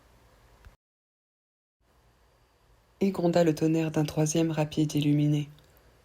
Ils poursuivent les premiers voyageurs? Demanda le petit prince. Ils ne poursuivent rien du tout, dit l'aiguilleur. Ils dorment là-dedans ou bien ils bâillent. Les enfants seuls écrasent leur nez contre les vitres. Les enfants seuls savent ce qu'ils cherchent, fit le petit prince. Ils perdent du temps pour une poupée de chiffon et elle devient très importante. Et si on la leur enlève, ils pleurent. Ils ont de la chance, dit l'aiguilleur. Chapitre 23. Bonjour, dit le petit prince. Bonjour, dit le marchand. C'était un marchand de pilules perfectionnées qui apaise la soif. On en avale une par semaine et l'on n'éprouve plus de besoin de boire. Pourquoi vends-tu ça? Dit le petit prince. C'est une grosse économie de temps, dit le marchand. Les experts ont fait des calculs. On épargne 53 minutes par semaine. Et que fait-on de ces 53 minutes? On en fait ce que l'on veut. Moi, se dit le petit prince, si j'avais 53 minutes à dépenser, je marcherais tout doucement vers une fontaine. Chapitre 24. Nous étions au 8e jour de ma panne dans le désert, et j'avais écouté l'histoire du marchand en buvant la dernière goutte de ma provision d'eau. Ah, dis-je au petit prince, ils sont bien jolis tes souvenirs. Mais je n'ai pas encore réparé mon avion, et je n'ai plus rien à boire, et je serais heureux moi aussi si je pouvais marcher tout doucement vers une fontaine. Mon ami le renard, me dit-il. Mon petit bonhomme, il ne s'agit plus du renard. Pourquoi? Parce qu'on va mourir de soif. Il ne comprit pas mon raisonnement. Il me répondit. C'est bien d'avoir eu un ami, même si l'on va mourir. Moi je suis bien contente d'avoir eu un ami renard. Il ne mesure pas le danger, me dis-je. Il n'a jamais ni faim ni soif. Un peu de soleil lui suffit. Mais il me regarda et répondit à ma pensée. J'ai soif aussi. Cherchons un puits. J'eus un geste de lassitude. Il est absurde de chercher un puits au hasard dans l'immensité du désert. Cependant, nous nous mîmes en marche. Quand nous eûmes marché des heures en silence, la nuit tomba et les étoiles commencèrent de s'éclairer. Je les apercevais comme en rêve, ayant un peu de fièvre à cause de ma soif. Les mots du petit prince dansaient dans ma mémoire. « Tu as donc soif, toi aussi ?» lui demandai-je. Mais il ne répondit pas à ma question. Il me dit simplement « L'eau peut aussi être bonne pour le cœur. » Je ne compris pas sa réponse, mais je me tus. Je savais bien qu'il ne fallait pas l'interroger. Il était fatigué. Il s'assit. Je m'assis auprès de lui, et après un silence, il dit encore « Les étoiles sont belles à cause d'une fleur que l'on ne voit pas. » Je répondis « Bien sûr. » Et je regardais sans parler les plis du sable sous la lune. « Le désert est beau, » ajouta-t-il. Et c'était vrai. J'ai toujours aimé le désert.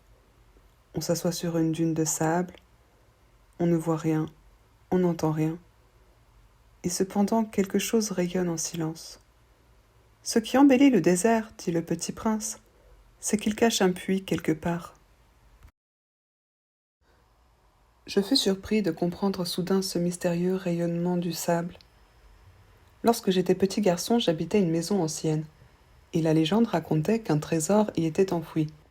Bien sûr, jamais personne n'a su le découvrir, ni peut-être même ne l'a cherché. Mais il enchantait toute cette maison. Ma maison cachait un secret au fond de son cœur. Oui, dis-je au petit prince, qu'il s'agisse de la maison, des étoiles ou du désert, ce qui fait leur beauté est invisible. Je suis content, dit-il, que tu sois d'accord avec mon renard. Comme le petit prince s'endormait, je le pris dans mes bras et me remis en route. J'étais ému. Il me semblait porter un trésor fragile. Il me semblait même qu'il n'y eût rien de plus fragile sur la terre. Je regardais à la lumière de la lune ce front pâle, ses yeux clos, ses mèches de cheveux qui tremblaient au vent, et je me disais, ce que je vois là n'est qu'une écorce. Le plus important est invisible. Comme ses lèvres entr'ouvertes ébauchaient un demi-sourire, je me dis encore, ce qui m'émeut si fort de ce petit prince endormi, c'est sa fidélité pour une fleur. C'est l'image d'une rose qui rayonne en lui comme la flamme d'une lampe, même quand il dort. Et je le devinais plus fragile encore. Il faut bien protéger les lampes, un coup de vent peut les éteindre. Et marchant ainsi, je découvris le puits au lever du jour. Chapitre 25. Les hommes, dit le petit prince, ils s'enfournent dans les rapides, mais ils ne savent plus ce qu'ils cherchent. Alors ils s'agitent et tournent en rond. Et il ajouta, ce n'est pas la peine. Le puits que nous avions atteint ne ressemblait pas aux puits sahariens. Les puits sahariens sont de simples trous creusés dans le sable. Celui-là ressemblait à un puits de village. Mais il n'y avait là aucun village, et je croyais rêver. C'est étrange, dis-je au petit prince. Tout est prêt. La poulie, le seau et la corde. Il rit, toucha la corde, fit jouer la poulie. Et la poulie gémit, comme gémit une vieille girouette quand le vent a longtemps dormi. Tu entends, dit le petit prince. Nous réveillons ce puits et il chante. Je ne voulais pas qu'il fît un effort. Laisse-moi faire, lui dis-je. C'est trop lourd pour toi. Lentement, je hissai le seau jusqu'à la margelle. Je l'y installai bien d'aplomb. Dans mes oreilles durait le chant de la poulie, et dans l'eau qui tremblait encore, je voyais trembler le soleil. J'ai soif de cette eau-là, dit le petit prince. Donne-moi à boire. Et je compris ce qu'il avait cherché. Je soulevai le seau jusqu'à ses lèvres. Il but les yeux fermés. C'était doux comme une fête. Cette eau était bien autre chose qu'un aliment. Elle était née de la marche sous les étoiles, du chant de la poulie, de l'effort de mes bras. Elle était bonne pour le cœur, comme un cadeau. Lorsque j'étais petit garçon, la lumière de l'arbre de Noël, la musique de la messe de minuit, la douceur des sourires faisaient ainsi tout le rayonnement du cadeau de Noël que je recevais. Les hommes chez toi, dit le petit prince, cultivent 5000 roses dans un même jardin, et ils n'y trouvent pas ce qu'ils cherchent. Ils ne trouvent pas, répondis-je. Et cependant, ce qu'ils cherchent pourrait être trouvé dans une seule rose ou un peu d'eau. Bien sûr, répondis-je. Et le petit prince ajouta, mais les yeux sont aveugles, il faut chercher avec le cœur. J'avais bu, je respirais bien. Le sable au lever du jour est couleur de miel. J'étais heureux aussi de cette couleur de miel. Pourquoi fallait-il que j'eusse de la peine ? Il faut que tu tiennes ta promesse, me dit doucement le petit prince, qui de nouveau s'était assis auprès de moi. Quelle promesse ? Tu sais, une muselière pour mon mouton. Je suis responsable de cette fleur. Je sortis de ma poche mes ébauches de dessin. Le petit prince les aperçut et dit en riant. Tes baobabs, ils ressemblent un peu à des choux. Oh, moi qui étais si fière de mes baobabs. Ton renard, ses oreilles, elles ressemblent un peu à des cornes et elles sont trop longues. Et il rit encore. Tu es injuste, petit bonhomme. Je ne savais rien dessiner que les boas fermés et les boas ouverts. Oh, ça ira, dit-il. Les enfants savent. Je crayonnai donc une muselière, et j'eus le cœur serré en la lui donnant. Tu as des projets que j'ignore. Mais il ne me répondit pas. Il me dit, tu sais, ma chute sur terre, c'en sera demain l'anniversaire. Puis, après un silence, il dit encore, j'étais tombé tout près d'ici. Et il rougit. Et de nouveau, sans comprendre pourquoi, j'éprouvai un chagrin bizarre. Cependant, une question me vint. Alors ce n'est pas par hasard que le matin où je t'ai connu, il y a 8 jours, tu te promenais comme ça, tout seul, à 1000 miles de toutes les régions habitées. Tu retournais vers le point de ta chute. Le petit prince rougit encore, et j'ajoutai en hésitant. À cause peut-être de l'anniversaire ? Le petit prince rougit de nouveau. Il ne répondait jamais aux questions, mais quand on rougit, ça signifie oui, n'est-ce pas ? Ah, lui dis-je, j'ai peur. Mais il me répondit, tu dois maintenant travailler. Tu dois repartir vers ta machine. Je t'attends ici. Reviens demain soir. Mais je n'étais pas rassurée. Je me souvenais du renard. On risque de pleurer un peu si l'on s'est laissé apprivoiser. Chapitre 26. Il y avait à côté du puits une ruine de vieux murs de pierre. Lorsque je revins de mon travail le lendemain soir, j'aperçus de loin mon petit prince assis là-haut, les jambes pendantes. Et je l'entendis qui parlait. « Tu ne t'en souviens donc pas ?» disait-il. « Ce n'est pas tout à fait ici. » Une autre voix lui répondit sans doute, puisqu'il répliqua. « Si, c'est bien le jour, mais ce n'est pas ici l'endroit. » Je poursuivis ma marche vers le mur. Je ne voyais ni n'entendais toujours personne. Pourtant, le petit prince répliqua de nouveau. « Bien sûr. Tu verras où commence ma trace dans le sable. Tu n'as qu'à m'y attendre. J'y serai cette nuit. » J'étais à 20 mètres du mur, et je ne voyais toujours rien. Le petit prince dit encore après un silence. « Tu as du bon venin ? Tu es sûr de ne pas me faire souffrir longtemps ? » Je fis halte, le cœur serré, mais je ne comprenais toujours pas. « Maintenant va-t'en, dit-il. Je veux redescendre. » Alors j'abaissai moi-même les yeux vers le pied du mur, et je fis un bond. Il était là, dressé vers le petit prince, un de ces serpents jaunes qui vous exécutent en 30 secondes. Tout en fouillant ma poche pour en tirer mon revolver, je pris le pas de course, mais au bruit que je fis, le serpent se laissa doucement couler dans le sable, comme un jet d'eau qui meurt, et sans trop se presser se faufila entre les pierres avec un léger bruit de métal. Je parvins au mur juste à temps pour y recevoir dans les bras mon petit bonhomme de prince pâle comme la neige. « Quelle est cette histoire-là ? Tu parles maintenant avec les serpents ?» J'avais défait son éternel cache-nez d'or. Je lui avais mouillé les tempes et l'avais fait boire. Et maintenant je n'osais plus rien lui demander. Il me regarda gravement et m'entoura le cou de ses bras. Je sentais battre son cœur comme celui d'un oiseau qui meurt quand on l'a tiré à la carabine. Il me dit « Je suis content que tu aies trouvé ce qui manquait à ta machine. Tu vas pouvoir rentrer chez toi. Comment sais-tu » Je venais justement lui annoncer que, contre toute espérance, j'avais réussi mon travail. Il ne répondit rien à ma question, mais il ajouta « Moi aussi, aujourd'hui, je rentre chez moi. » Puis, mélancolique, « C'est bien plus loin. C'est bien plus difficile. » Je sentais bien qu'il se passait quelque chose d'extraordinaire. Je le serrais dans les bras comme un petit enfant et cependant il me semblait qu'il coulait verticalement dans un abîme sans que je puisse rien pour le retenir.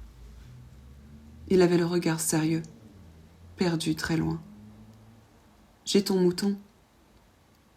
Et j'ai la caisse pour le mouton. Et j'ai la muselière.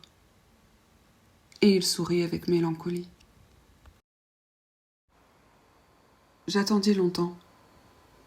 Je sentais qu'il se réchauffait peu à peu. « Petit bonhomme, tu as eu peur ?» Il avait eu peur, bien sûr. Mais il rit doucement. J'aurais bien plus peur ce soir. De nouveau, je me sentis glacée par le sentiment de l'irréparable. Et je compris que je ne supportais pas l'idée de ne plus jamais entendre ce rire. C'était pour moi comme une fontaine dans le désert. « Petit bonhomme, je veux encore t'entendre rire. » Mais il me dit « Cette nuit, ça fera 1 an. Mon étoile se trouvera juste au-dessus de l'endroit où je suis tombée l'année dernière. Petit bonhomme, n'est-ce pas que c'est un mauvais rêve, cette histoire de serpent et de rendez-vous et d'étoiles ?» Mais il ne répondit pas à ma question. Il me dit « Ce qui est important, ça ne se voit pas. » Bien sûr.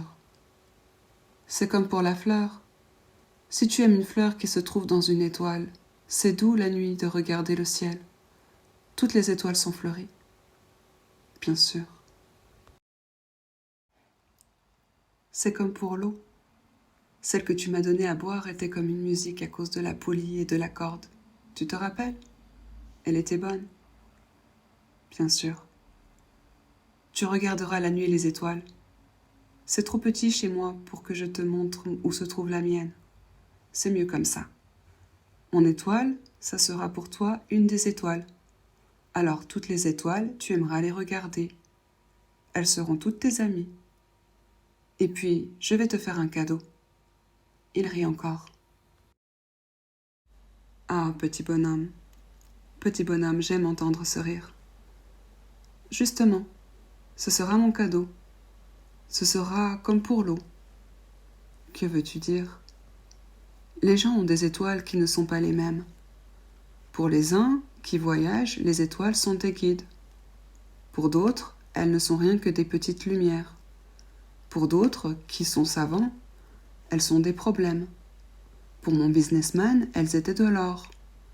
Mais toutes ces étoiles-là se taisent. Toi, tu auras des étoiles comme personne n'en a. Que veux-tu dire? Quand tu regarderas le ciel la nuit, puisque j'habiterai dans l'une d'elles, puisque je rirai dans l'une d'elles, alors ce sera pour toi comme si riaient toutes les étoiles.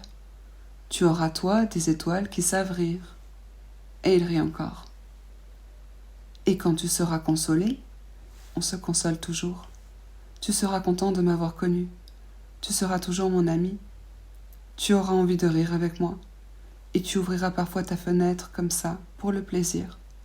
Et tes amis seront bien étonnés de te voir rire en regardant le ciel. Alors tu leur diras.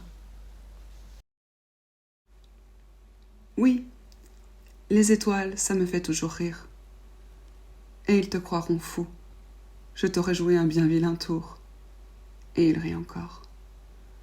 Ce sera comme si je t'avais donné, au lieu d'étoiles, des tas de petits grelots qui savent rire. Et il rit encore. Puis il redevint sérieux. Cette nuit, tu sais, ne viens pas. Je ne te quitterai pas. J'aurai l'air d'avoir mal. J'aurai un peu l'air de mourir. C'est comme ça. Ne viens pas voir ça. Ce n'est pas la peine. Je ne te quitterai pas. Mais il était soucieux. Je te dis ça, c'est à cause aussi du serpent. Il ne faut pas qu'il te morde. Les serpents, c'est méchant. Ça peut mordre pour le plaisir. Je ne te quitterai pas. Mais quelque chose le rassura. C'est vrai qu'ils n'ont plus de venin pour la seconde morsure. Cette nuit-là, je ne le vis pas se mettre en route. Il s'était évadé sans bruit. Quand je réussis à le rejoindre, il marchait décidé d'un pas rapide. Et il me dit seulement « Ah, tu es là ?» Et il me prit par la main. Mais il se tourmenta encore. « Tu as eu tort. Tu auras de la peine. J'aurai l'air d'être mort, et ce ne sera pas vrai. » Moi, je me taisais. Tu comprends, c'est trop loin. Je ne peux pas emporter ce corps-là, c'est trop lourd. Moi, je me taisais. Mais ce sera comme une vieille écorce abandonnée. Ce n'est pas triste, les vieilles écorces. Moi, je me taisais. Il se découragea un peu, mais il fit encore un effort. Ce sera gentil, tu sais. Moi aussi, je regarderai les étoiles. Toutes les étoiles seront des puits avec des poulets rouillés. Toutes les étoiles me verseront à boire. Moi, je me taisais. Ce sera tellement amusant. Tu auras 500 millions de grelots. J'aurai 500 millions de fontaines. Et il se tut aussi parce qu'il pleurait. C'est là. Laisse-moi faire un pas tout seul. Et il s'assit parce qu'il avait peur. Il dit encore. Tu sais, ma fleur, j'en suis responsable. Elle est tellement faible. Et elle est tellement naïve. Elle a qu'être épine de rien du tout pour la protéger contre le monde. Moi, je m'assis, parce que je ne pouvais plus me tenir debout. Il dit, voilà, c'est tout. Il hésita encore un peu, puis il se releva. Il fit un pas. Moi, je ne pouvais pas bouger. Il n'y eut rien qu'un éclat jaune près de sa cheville. Il demeura un instant immobile. Il ne cria pas. Il tomba doucement, comme tombe un arbre. Ça ne fit même pas de bruit à cause du sable. Chapitre 27. Et maintenant, bien sûr, ça fait 6 ans déjà. Je n'ai jamais encore raconté cette histoire. Les camarades qui m'ont revu ont été bien contents de me revoir vivant. J'étais triste, mais je leur disais, c'est la fatigue. Maintenant, je me suis un peu consolée. C'est-à-dire, pas tout à fait. Mais je sais bien qu'il est revenu à sa planète, car au lever du jour, je n'ai pas retrouvé son corps. Ce n'était pas un corps tellement lourd. Et j'aime la nuit écouter les étoiles. C'est comme 500 millions de grelots. Mais voilà qu'il se passe quelque chose d'extraordinaire. La muselière que j'ai dessinée pour le petit prince, j'ai oublié d'y ajouter la courroie de cuir. Il n'aura jamais pu l'attacher au mouton. Alors je me demande, que s'est-il passé sur sa planète? Peut-être bien que le mouton a mangé la fleur. Tantôt je me dis, sûrement non. Le petit prince enferme sa fleur toutes les nuits sous son globe de verre, et il surveille bien son mouton. Alors je suis heureux, et toutes les étoiles rient doucement. Tantôt je me dis, on est distrait une fois ou l'autre, et ça suffit. Il a oublié un soir le globe de verre, ou bien le mouton est sorti sans bruit pendant la nuit. Alors les grelots se changent tous en larmes. C'est là un bien grand mystère. Pour vous qui aimez aussi le petit prince, comme pour moi, rien de l'univers n'est semblable si quelque part on ne sait où, un mouton que nous ne connaissons pas a oui ou non mangé une rose. Regardez le ciel. Demandez-vous. Le mouton, oui ou non, a-t-il mangé la fleur? Et vous verrez comme tout change. Et aucune grande personne ne comprendra jamais que ça a tellement d'importance. Ça, c'est pour moi le plus beau et le plus triste paysage du monde.